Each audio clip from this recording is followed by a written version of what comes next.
So the word fascist is used so much now that it has lost a lot of its power and in many cases a lot of its meaning.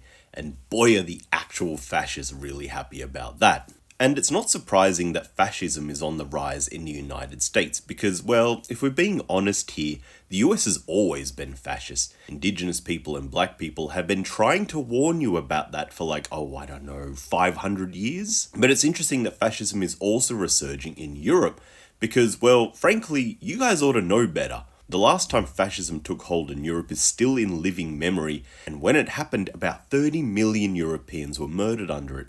And for some of you, it was literally your own grandparents being put into the fascist meat grinder, and the fact so many of you have forgotten that is astounding. But why is all of this happening? Well, let's go back to the basics. It's actually quite simple. Fascism is capitalism in decay.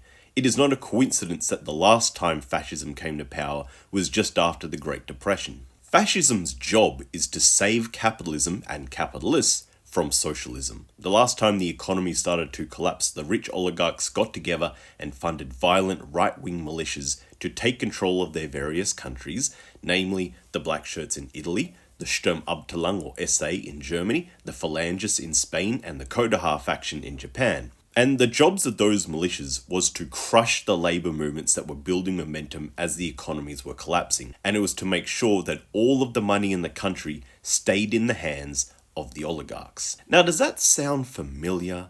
Why do you think all the US corporations, oligarchs, and billionaire tech bros are all rushing to fund and support ICE? Spoiler alert, it's not really about immigration. Because that's what fascism really is, folks. It is capitalism in decay, and it needs violence to keep it going. It is the total merger of the government and corporations to crush socialism and suppress the worker revolution. And all this culture war shit, that's a distraction. The fascists will keep talking about illegal immigrants and trans people and the male loneliness epidemic and DEI and yada yada yada. All of it is scapegoating. All of it is a distraction. They want us fighting a culture war so that we don't fight a class war. Because while you are busy worrying about imaginary threats, the oligarchs are destroying your rights, cutting your wages, buying all the houses, building a surveillance state to watch your every move and force you to live a life of debt slavery and subsistence living so that you become a nice, docile, obedient worker,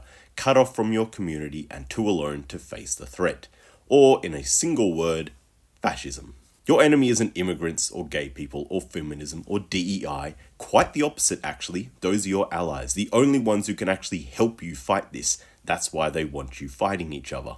Historically, the only thing that beats fascism is socialism, and the only way to get socialism is total and unconditional worker solidarity. We, the workers, outnumber the oligarchs and the capitalists and the fascists, and once we are united, we are unstoppable. And that's why fascism is doing everything it can to stop that from happening.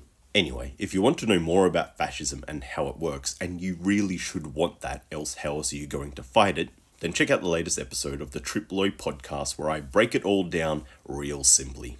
Anyway, stay strong, comrades. We have nothing left to lose and a whole world to gain. And that should be something to think about.